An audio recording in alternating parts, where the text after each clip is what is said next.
You're listening to a Frequency Podcast Network production. Be honest. Tell me what you think the pandemic has done to our behavior. Or at least tell me what it appears to have done.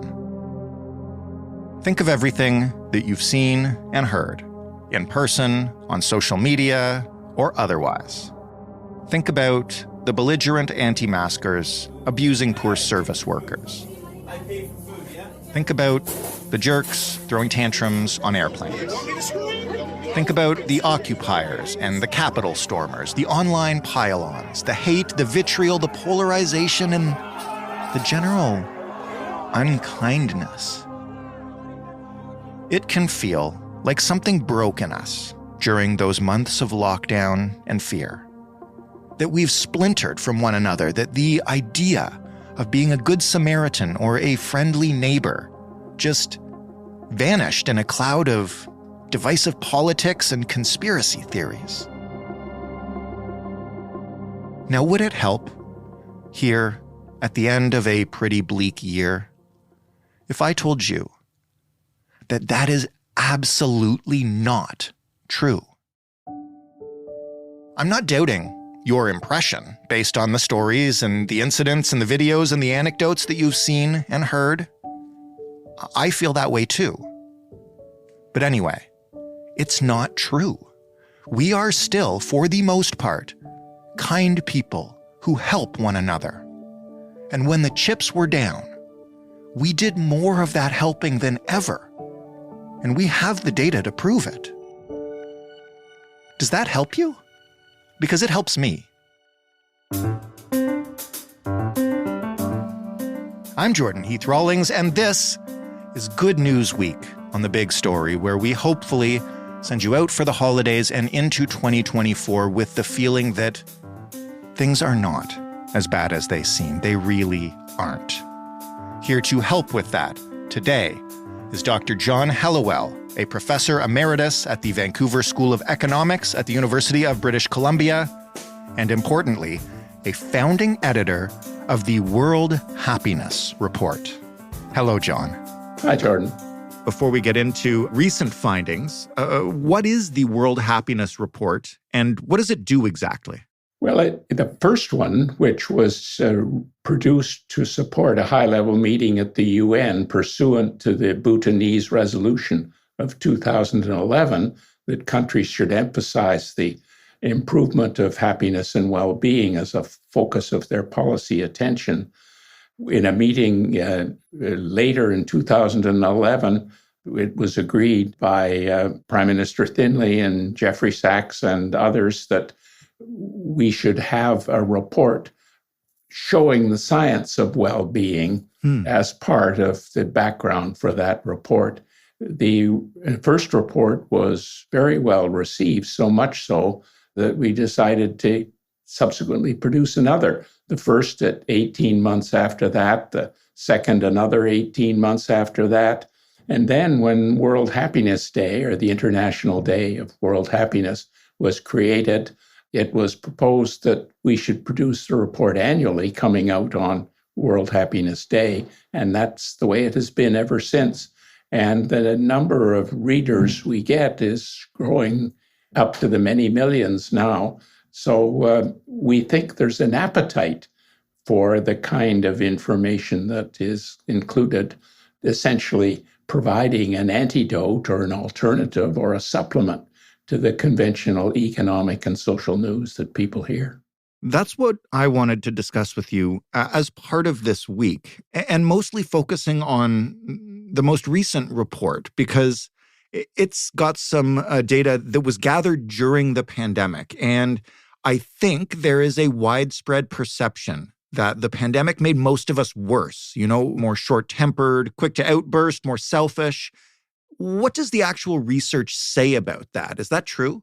No, it isn't true. And we ended up thinking of reasons why it should be true. But all over the world, people dramatically increased relative to pre-pandemic levels the frequency which they had helped strangers.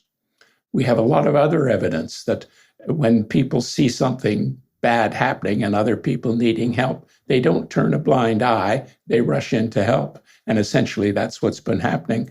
As people have been shut into their neighborhoods, they've been reaching out to meet and help their neighbors. So it's about a 25% to one-third increase. And it's in every region of the world. So it's not related to any specific calls to help your neighbors. It's just the way people are. Why do you think we have that false understanding then that the pandemic, broke a lot of us, made us mean and quick to lash out? Well, because the stories you hear typically are the stories of things going wrong rather than the things that are going right. One of the classic pieces of information, which late on in the World Happiness Report, we managed to get into a special edition of the Gallup World Poll, what we call the wallet questions, asking people all over the world, how likely is your wallet to be returned if you lost it and it was found by a stranger or alternatively a police officer?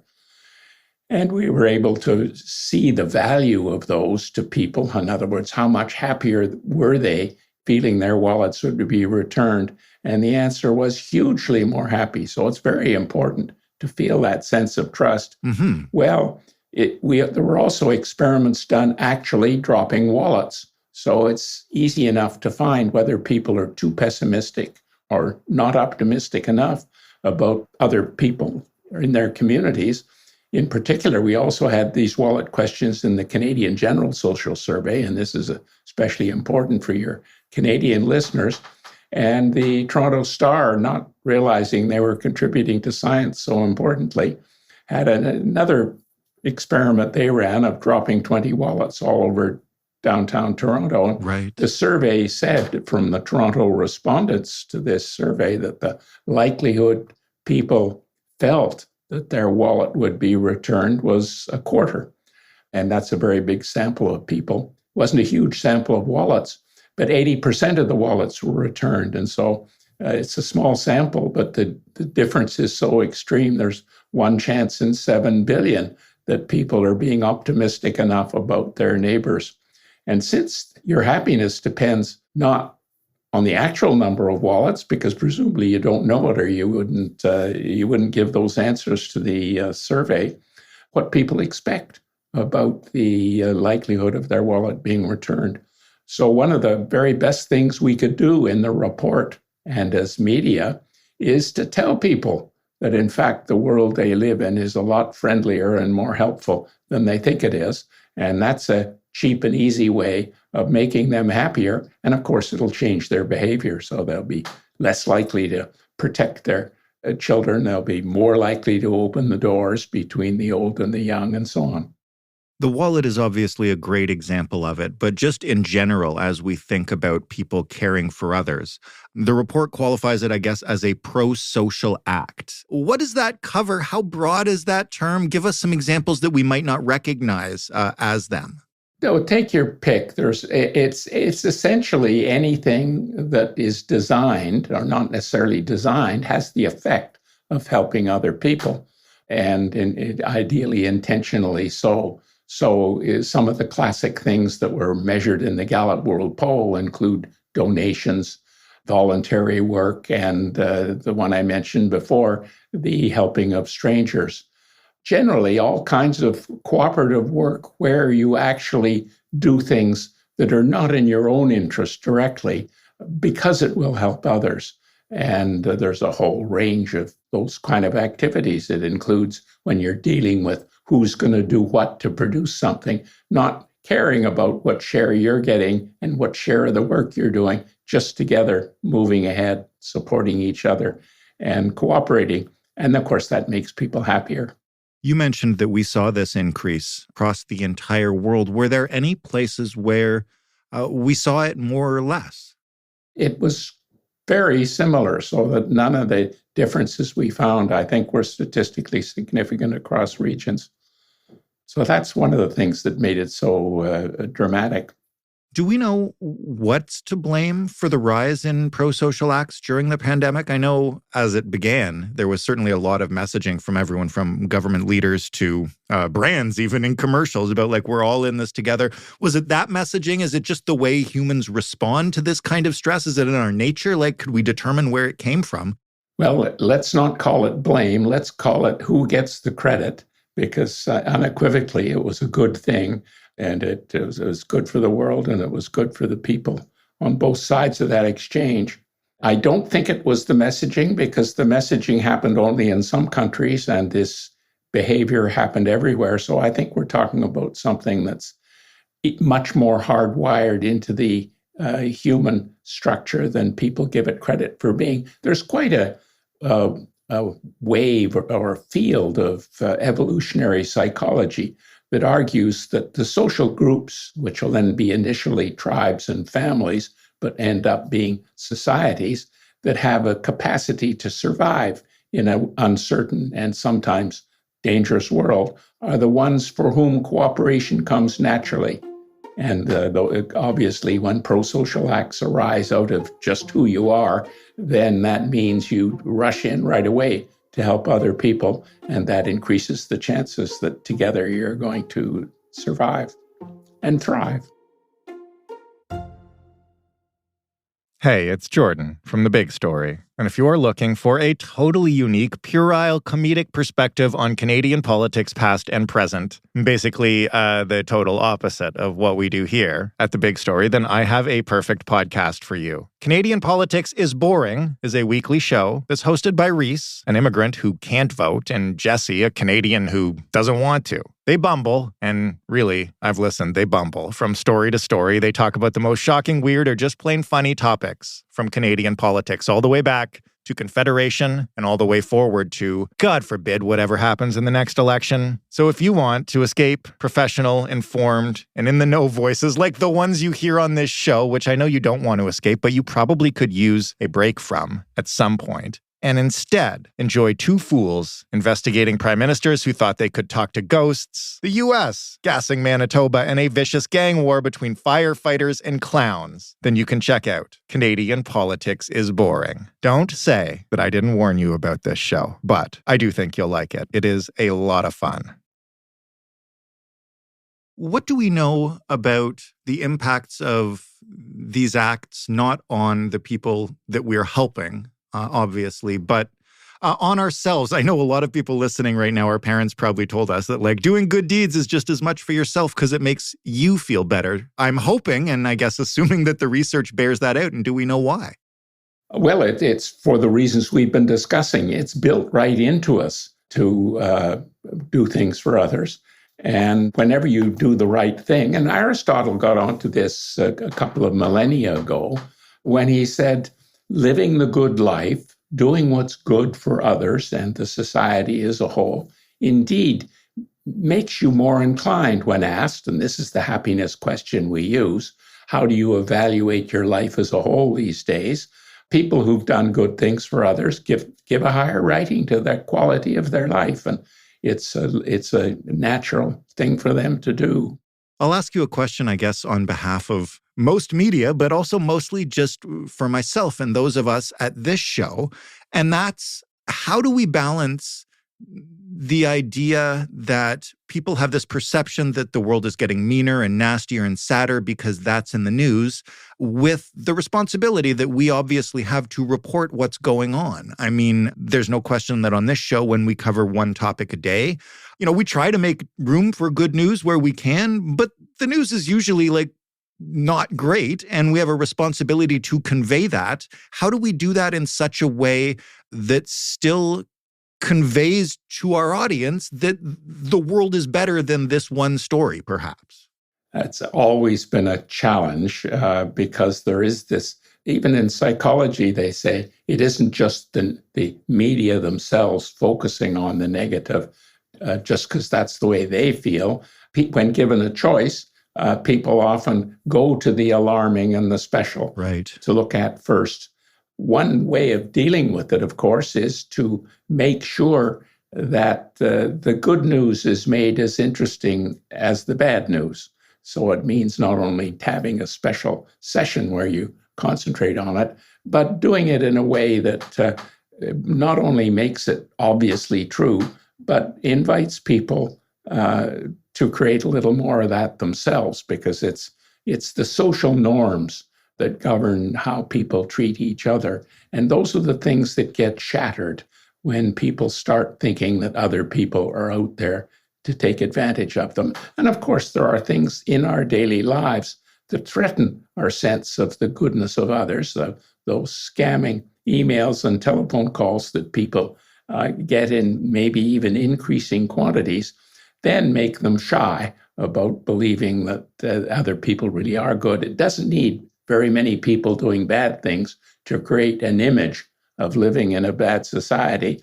The goodness doesn't shine out as dramatically, and that's why, of course, it needs recording and measuring and talking about. So people are not just thinking they're being stupidly optimistic when they relax in front of others and reach out to them, but saying, in fact, the surrounding community is, in fact, more helpful and supportive than they thought it was. And so once they really change their mind about that and are convinced, and that's why the wallet experiments are so good, because it's quite precise. We know that people underestimate the goodness of others, but that question allows us to combine the experimental evidence we now have from 50 countries, which shows a lot of generosity, with the converse. And so we have to shout about some of the good news in order to, but it has to be quality shouting, if you know what I mean. You can't just say, be hopeful, everyone, regardless of what's going on around you. You say, actually, what's going on around you justifies you being much more friendly, much more open, and to reach out and help others, because it will help you as well as it helps them. There's one final point on that question that you raised earlier about what you tell people about it. I don't concentrate so much on doing good things for others because it'll make you feel better, because there's quite a lot of evidence that people are doing it because it's the right thing to do. And if you tell them or even accuse them of doing it just because it'll make them feel better, then it won't. So it's a philosophical question. You want it to be something that happens naturally, and the happiness is not the purpose of doing it. Happiness is the consequence of doing it. So the general advice is seek the happiness of others. And if you do it in the right sorts of ways, you'll probably end up happier, but don't focus on that. Don't do it because you think it'll make you happier. Because if you focus on that motive of getting happiness for yourself, then it won't work as well for others, and it won't work as well for you. What can people do to counteract and you can argue with me on this if you think I'm wrong, but it feels like in recent years it has become a even more effective political strategy for politicians to convince people that, the country is broken or crime is rampant or people are coming to steal your jobs. And that fear that you were just talking about that drives people towards the negative has become an even more effective tactic. What can people do themselves to counteract that messaging inside their own head when they see it or hear it? One of the reasons people have given for the fact that people are generally more satisfied with their lives as they get older is that one of life's skills is to learn from good things and bad things. But after you've learned from the bad things, you put them away in a drawer and you don't dwell on them, while the good things you burnish and you show and you look at in order to convince you that that is the case. And it lightens your spirit. And it's just a question of emphasis. And that capacity is within all of us to change what we look at and how we look at it and how we store our past. So we create a hopeful future rather than a despairing future.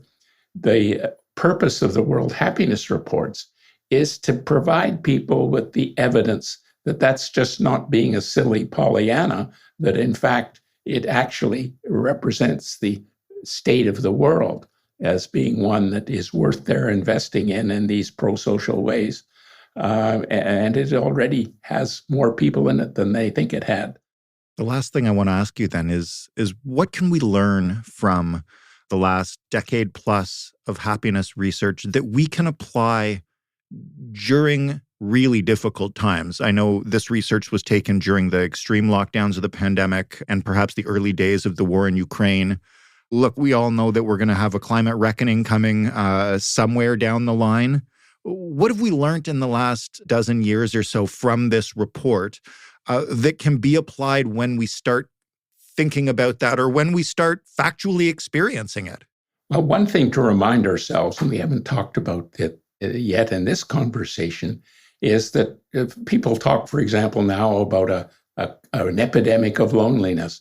In fact, in 2022, which was still a pandemic year, there was a major survey done in many countries that we have had access to and used in the report that shows that feeling of being socially supported were twice as prevalent as feelings of loneliness. And not only that, they were more important for your feeling of well-being than the presence of loneliness was detrimental to it.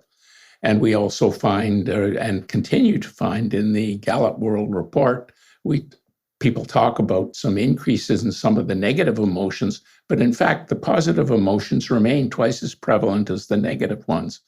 And that was true in both good times and bad times. And so to remember that helps you to put the bad things in context. John, thank you so much for this. It's a delight to have conversations like these, and I really hope this chat and this week helps put it in some context for people who may be feeling down around this time of year. Well, good for you for making the effort to burnish the good and get it out there, especially as holiday times are coming. Dr. John Helliwell of the University of British Columbia and a founding editor of the Happiness Report. That was the first of 5 episodes of this Good News Week. I hope it made you feel better. We've got some more fun things coming, I promise. Nothing bad, nothing terrifying. You can put that out of your mind for a little bit. Trust me, we'll be back on The Big Story first thing in 2024, and there will be bad news. There always is. But not this week, damn it. If you want to talk to us, you can always find us on Twitter at TheBigStoryFPN. You can always email us. That address is hello@thebigstorypodcast.ca. You can call us up and tell us if this made you feel a little happier. The phone number is 416-935-5935. Thanks for listening. I'm Jordan Heath Rawlings, and I will be happy to talk to you tomorrow.